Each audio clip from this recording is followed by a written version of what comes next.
Hello, everybody. This is Parrish Alford with the Daily Journal. I'm joined now by Seth Emerson. He covers the Georgia Bulldogs for the Macon Telegraph. Big game coming up Wednesday between Ole Miss and Georgia. A big RPI opportunity for both teams as they try to play their way into the NCAA tournament. Seth, how are you, man? I'm doing great, Parrish. Hey, thanks for being here. Just tell me a little bit about this Georgia team right now. I did not make the game in Athens earlier in the season. I know Ole Miss had some chances in that game. I know Georgia's been playing well and has a couple of bad losses of late. Just tell me about this team. What's your take on them right now? Well, Parrish, they're a little all over the place. Like you said, they have a couple recent bad losses, both at home, first to Auburn and then to South Carolina, and those losses put them from squarely in the NCAA tournament to a lot of work to do. And they got some of that work done Saturday night by going to Alabama and winning.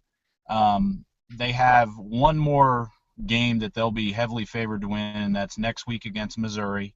And they have two games that they will be the underdogs. One is Kentucky in 2 weeks, and then the other one is Ole Miss on Wednesday. So they may need this Ole Miss game. It's gonna be a feast or famine situation for Georgia given their schedule.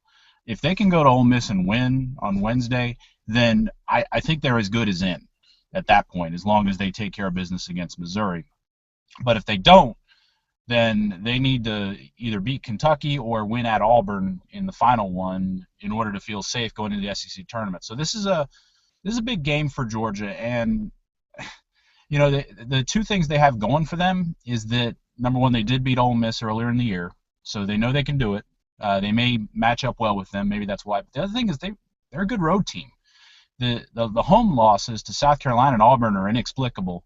And they've also lost at home to Arkansas, which that there's no shame in that. But they've won at Alabama, they won at Texas A&M. They had LSU beat on the road and didn't win it. They won at Vanderbilt, which is not an easy place to win. So they if they can play the way they did in those other road games, they've got a pretty good shot at Ole Miss. Ole Miss has been a good road team too, better on the road than Right. at home. They've played better at home of late. Did I read that Georgia had some injuries? Has that contributed to these home losses? How healthy are they? Well, Mark Fox will tell you they did. They did not have J.J. Frazier, their point guard, sophomore, 5'10" guy, who's their best ball handler and arguably their best three-point shooter. Fifth leading scorer, but for Georgia, all five starters basically are in double figures, and the difference between the leading scorer, Marcus Thornton, and J.J. Frazier, the fifth guy, is a layup. Literally, it's like 12 points for Thornton, 10 points or so a game for Frazier. So they're all important, but they've been able to overcome those injuries to win some other important games. They did not have J.J. Frazier for the loss to South Carolina. Got him back for the Alabama game.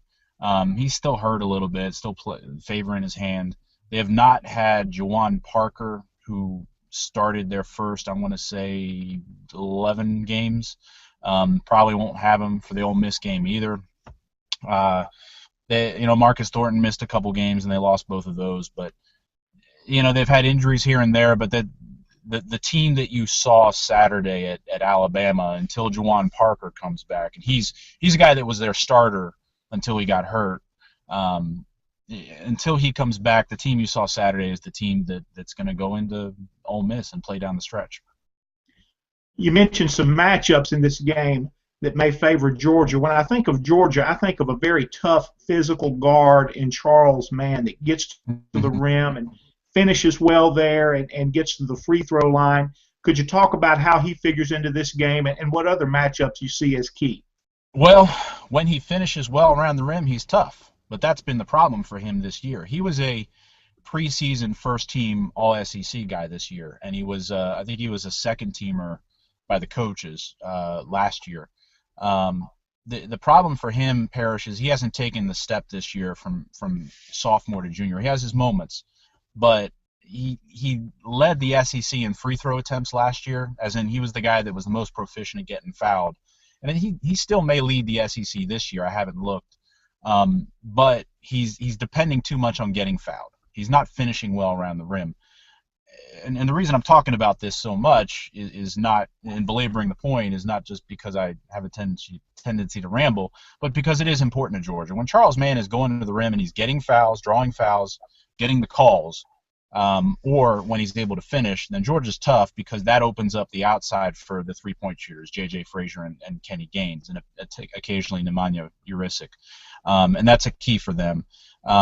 In terms of matchups, the thing that is worrisome for Georgia is Jarvis Summers discovering his three-point shooting lately. And if Ole Miss is knocking down threes, that's going to be tough for Georgia because they've been susceptible to allowing other teams. Auburn, in particular, did this. That's how they came in here and won, just getting open threes and hitting them. That's a problem for Georgia defensively, and so that's something they got to watch. Well, Ole Miss has been pretty good from three-point range the last couple of games. Most of that's been Stephon Moody. Jarvis Summers did play better against Tennessee, but more of that was just kind of just putting the ball on the floor, kind of like Charles Mann, getting to the rim. That's really Summers' game, too, when he's effective. Well, then that may be the help for, if that's the way Jarvis Summers gets a lot of his points, that's where Georgia has a little bit of an advantage because I think their interior defense, they block shots around the rim. Marcus Thornton and this freshman, Yante Mayton, who will start next year when Thornton and Jurisic leaves. Mayton actually had a big block to preserve the win the other night at Alabama, and that's what he does. The hopeful thing for Georgia is they won that game in overtime at Alabama after Marcus Thornton and Charles Mann had both fouled out. So that may have helped them a little bit. Georgia's going to have good interior defense. The key then is going to be keeping Stephon Moody and the other three-point shots for Ole Miss from going down. In the big picture of Georgia basketball, where is this program right now? I believe they were an NCAA team last year. It's kind of been a slow build under Mark Fox, hasn't it? Yeah, they were almost an NCAA team. They would have been if not for their poor performance in non-conference play. They made the NIT last year. They finished tied for second with Kentucky in the SEC, 12-6. Good SEC season, just not good in non-conference play. This year, almost the reverse. They set themselves up well in non-conference play. Their RPI is 38 as of today, which I think is also what their schedule strength is, partly because their winning percentage, partly because Mark Fox scheduled well. It's the SEC, incomprehensible losses that are costing them, South Carolina and Auburn. If they'd won one of those two, I think they'd be safely in at this point. It wouldn't need the Ole Miss game as much as they might need it Wednesday. But it's been a slow build since year 3 for Mark Fox. He came in, he inherited a bad team. They were competitive his first year. The second year they went to the NCAAs. Entering the third year, their two best players, Trey Tompkins, Travis Leslie, had gone pro after their junior years. They did not last in the NBA long, so that set them back and it set the program back. They had Contavious Caldwell-Pope for 2 years, didn't really do much with him, didn't make the NCAA, didn't have winning seasons. Last year was when they really made a run. They saved Mark Fox's job. He got an extension. This year would be really big for them if they can make the NCAAs. It could maybe give them a little bit of a lift. They project to have a pretty good team next year again, too, the same kind of team, like kind of an NCAA bubble team, which is why it's important for them to make the NCAAs this year to show the fans that they are tangibly doing something. They're not just coming this close and then not being able to finish the job. Yeah, the years run together sometimes. I couldn't remember if they made the tournament last year or not. I know they were good. I know they were a good team. Got a Boonville. By the end of the year, they were a tournament team, but they had not. But the non-conference play had, ruined that. It happens. Got a Boonville kid on the roster, Boonville, Mississippi, Kenny Paulgino. How has he contributed this year? Well, you know what? He just came back from injury, and he missed, I want to say, about 11 games with a broken wrist, basically. And I was a little surprised he was able to come back as quickly as he did. He played his first game back was the South Carolina loss last week. It wasn't really his fault. For a guy that hadn't practiced, had been out for a month with a broken wrist, he played well. Not a whole lot of offense, but just hustle. Good defense, some good rebounds. He actually started the Alabama game.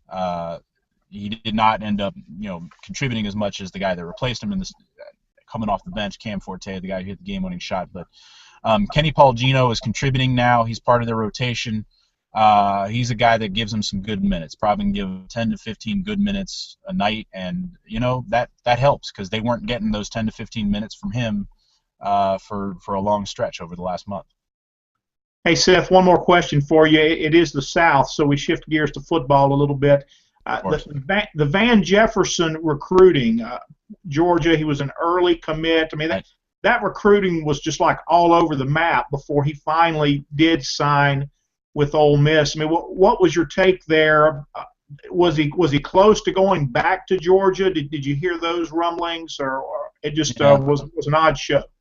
Yeah, the going back to Georgia possibility, I only heard about it on signing day. If something, and then nothing came of it. I mean, maybe Georgia was back in the mix. I don't know, but I think the key there was he was committed to Georgia for a while, and then Mike Bobo left, the offensive coordinator, to take the Colorado State job. And Georgia's receivers coach left, but he left after that for the LSU job. I think that was a Mike Bobo thing.